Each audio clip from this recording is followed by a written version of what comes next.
My name is Ava, and I am 34 years old. I live with my husband James, and we both work for the company founded by my father-in-law.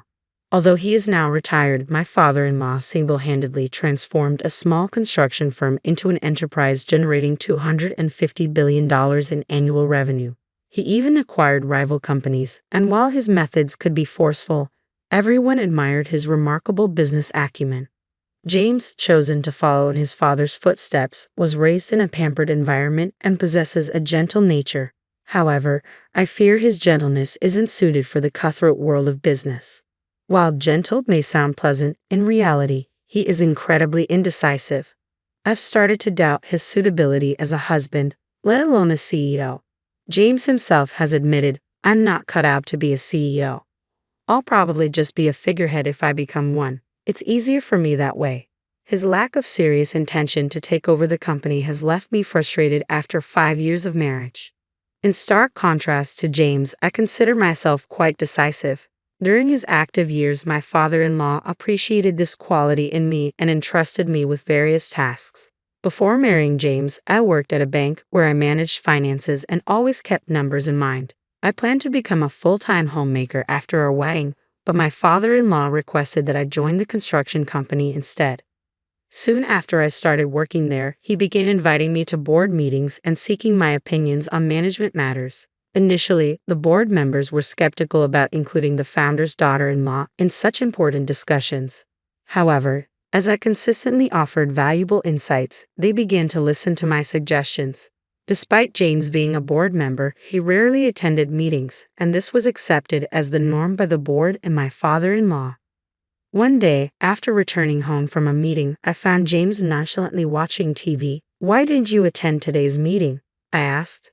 I asked angrily. "You're a key member, you should take it seriously."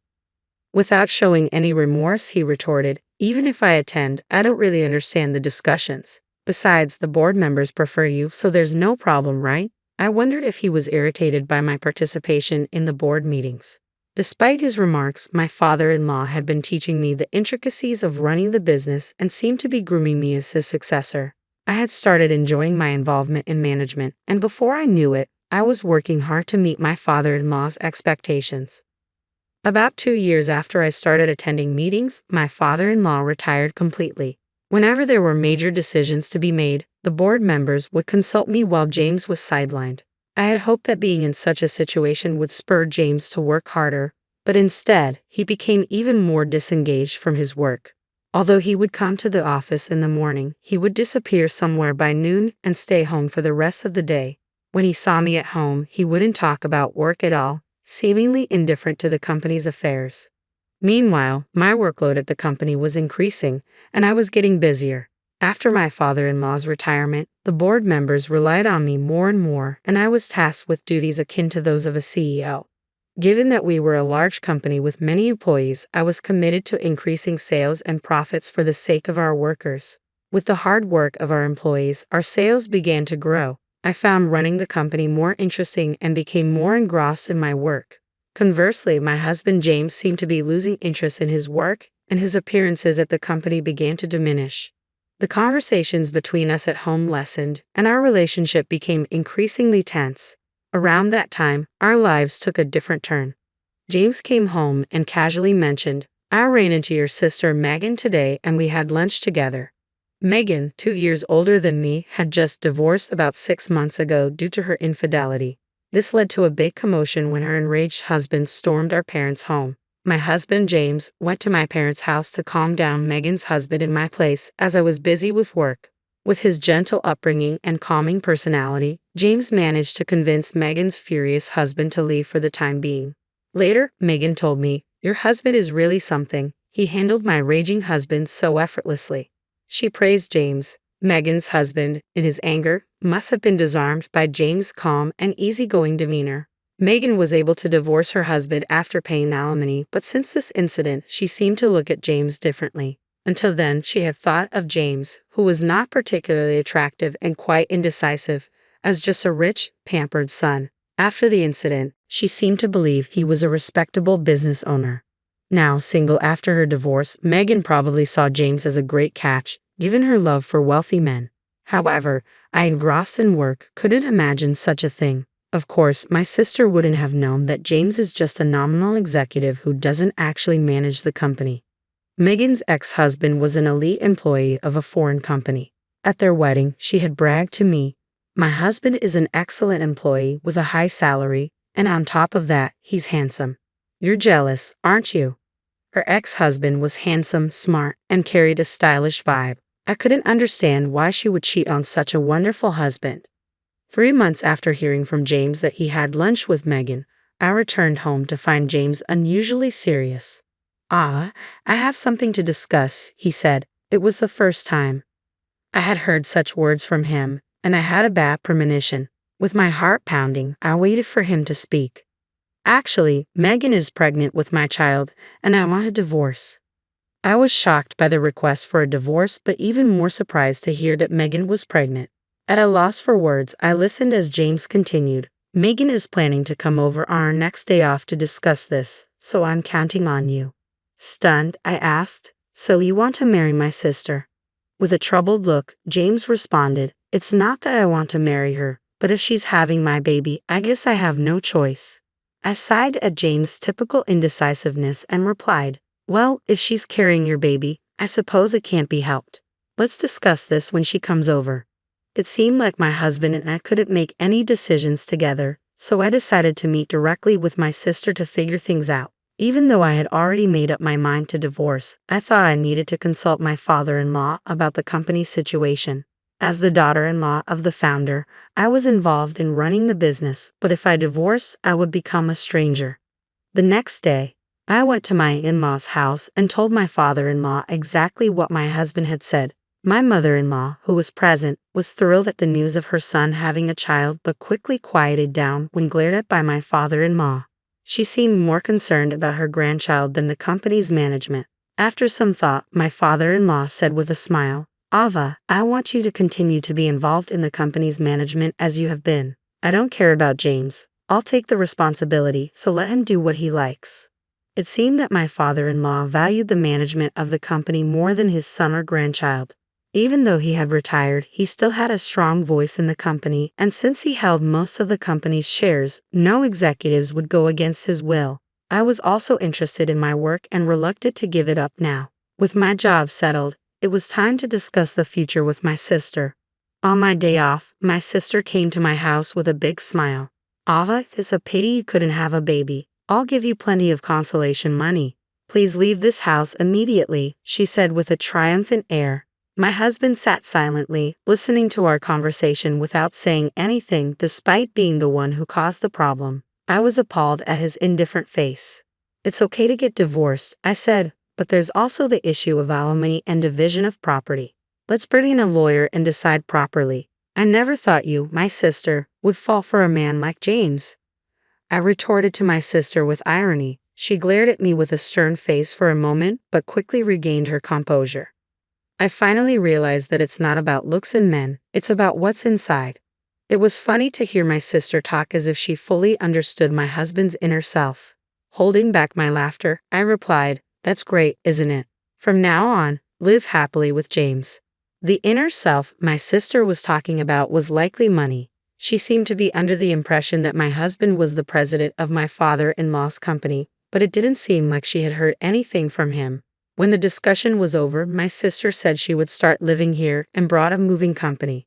Though I only took out the necessary items, knowing my quick-tempered sister, I had already arranged for a new apartment. I also hired a lawyer and had documents prepared for the division of property and claims for alimony.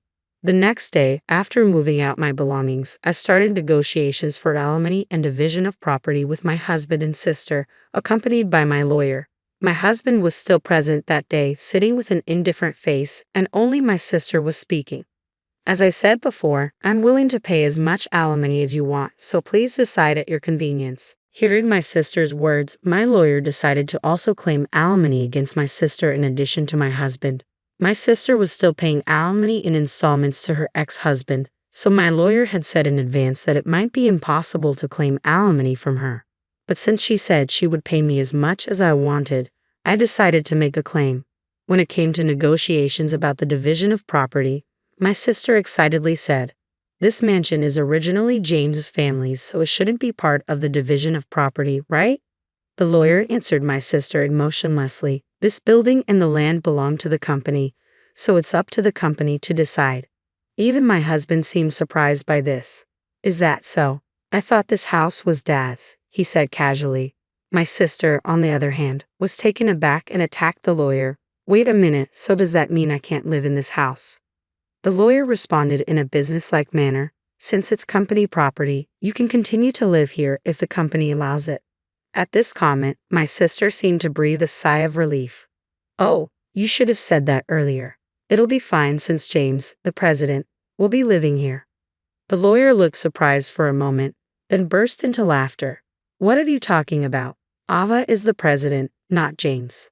Seeing my sister, who was planning to remarry my husband yet didn't even know that fact, made me laugh. My sister immediately turned to my husband and yelled, "Ha, James, you're not the president." I stepped in for my husband, who looked troubled, and explained to my sister, James is merely an advisor without any executive rights. I'm an executive director, but I was also made president. Our father-in-law, the founder, had always been the president, but when he retired, he made me an executive director and president. The other executives appreciated my performance, so there was no opposition. On the other hand, my husband, thanks to his father's arrangement, was receiving an executive salary as an advisor without executive rights, which is more of a pity than a mere employee. Even though it's called an executive salary, since he wasn't really doing any work, it was less than what an ordinary employee would get. So, I was bearing all the living expenses. James, who didn't care about our household finances, didn't even bother to know whether the house he was living in was company-owned or belonged to his father. Although our home was company-owned, my responsible father-in-law had always charged me rent. I thought of it as a normal rental property. The lawyer, still laughing, asked me, can we continue to rent this house to James? My sister reacted to the rent part of the lawyer's question. What do you mean by rent? Are you suggesting that I take rent from James? Isn't it the company's property? Just make it free. The lawyer presented the rent amount, laughing heartily at her words. She was shocked to see the figure, and so was James, who seemed to be hearing about it for the first time. Guess a house this big does have a high rent, he muttered. I can't afford that with my salary, James admitted, realizing his executive compensation would barely leave any money after paying the rent. Covering their living expenses would be hard. Over the 5 years of our marriage, James had used up all his modest executive compensation. My salary also disappeared in high rent and living expenses, leaving hardly any assets. Splitting the savings was the only option for asset division. After the lawyer left, my sister, now aware that the mansion she had hoped for was actually rented, seemed utterly deflated, staring blankly. James was grinning as usual. I suggested, why don't we vacate this place and go back to your parents' house? Your mother was so happy about the pregnancy news. James agreed, but I laughed at the thought of why I had to consider this man, who was about to be my ex, this much. I started worrying whether this unreliable man could raise a child, but I decided to leave it as it was none of my business. I asked my sister, who seemed to have forgotten about her own alimony, are you okay with the alimony payment, sis? You seem pretty confident, but you're also paying your ex-husband, right? She was stunned to hear this, her face suddenly snapping back to reality.